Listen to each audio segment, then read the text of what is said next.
You're feeling nervous reaching out to a prospect that said no to you in the past? Worry not. I got 6 reasons why it's not going to happen again. My name's Eddie Luis. I've worked 2 decades in sales. I've generated well over $100 million. And I've trained lots and lots of guys that had no sales experience to become top closers. So I definitely have a few things to share here. And I'm still in the field. I'm still applying all those methods and they work.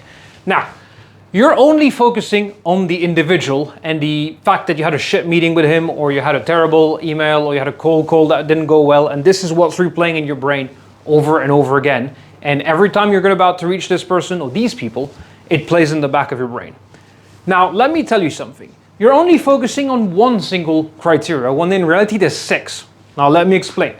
There's obviously the individual you're talking to, you know, the person you had the interaction in the past that you have this, sore memory about. But more importantly, you also have the company that they're part of, the market dynamics themselves.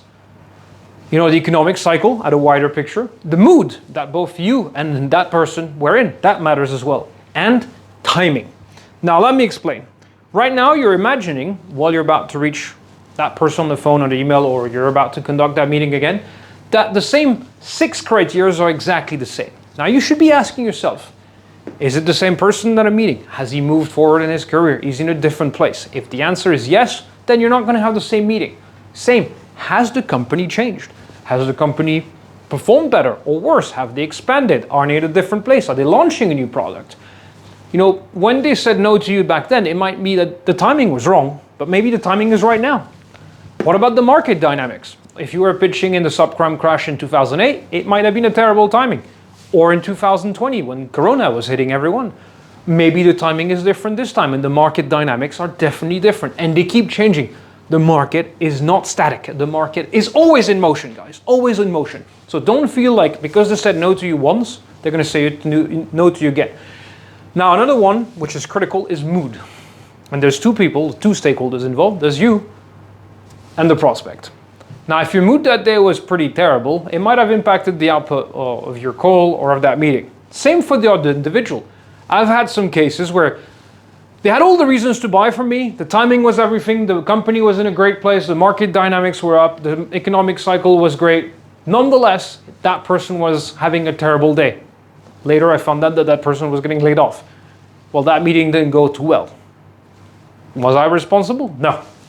But the mood of both you and him or her, I shouldn't be discriminating on this, him and you or her, there you go, boom. That has an impact. And finally, timing. In my line of work, timing is everything. End of year is when all the budgets are planned for the following year in my line of business. So obviously, if I reach out to them in the middle of the summer, for certain industries, well, the timing's pretty awful.